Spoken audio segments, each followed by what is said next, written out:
What are you doing? Didn't you do them a week ago? Mrs. John Dashwood's orders, miss. They're all to be done again with the gentleman coming.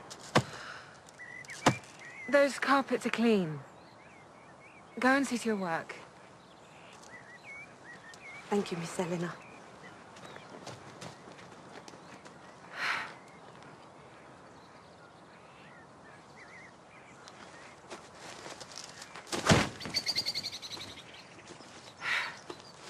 Good morning. Oh, I was just... Beating carpets.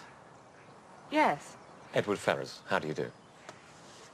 My horse has thrown a shoe, so I came by way of the stables. Eleanor Dashwood. Would you like some help with the carpet beating? No. I'd better take you in to see your sister.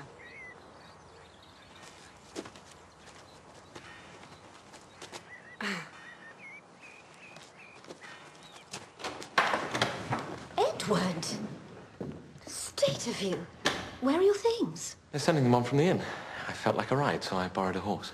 How long are you going to stay? Margaret.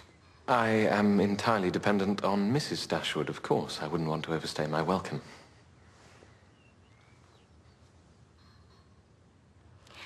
I shall have you shown to your room immediately. What on earth possessed you to arrive here looking like a country bumpkin? My dear Fanny, we are in the country after all.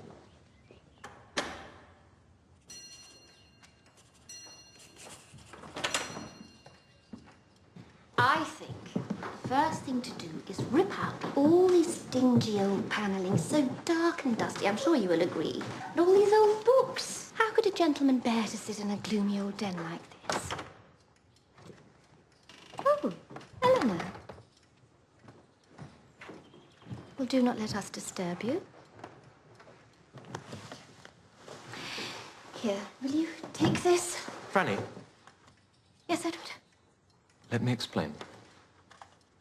This is a library, a place of refuge. Libraries should be full of dusty old books and nooks and corners and places to hide away in.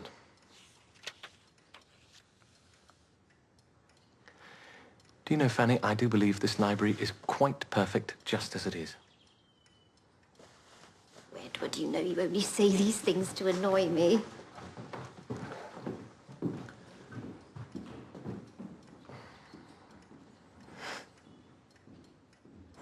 I'm afraid it must pain you to see my sister refurbishing Norland after her own taste. It is her house now. She must do as she sees fit, I suppose.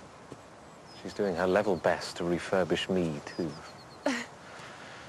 I'm a grave disappointment to my family, Miss Dashwood. Fanny would like me to be a great man of some sort.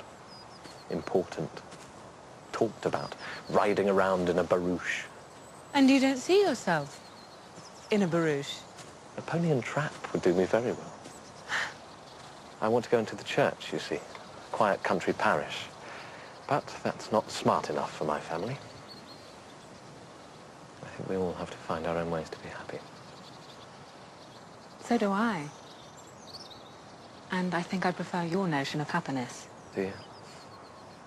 Good. Quiet country parish it is, then.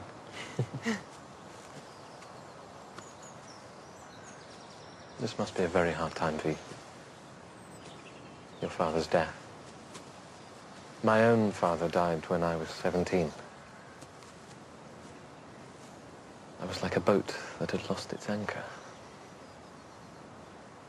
We must all have someone to listen to us, to understand what we feel. Eleanor! It's not fair. What's not fair? Henry's got my pony. Nobody asked me if he could ride him. And he's pulling his mouth. Meg, he doesn't mean any harm. And you're much too big now for such a little horse. It is a matter of principle. You are quite right. I will speak to my sister about it. Meanwhile, how about setting your sights a bit higher than a pony?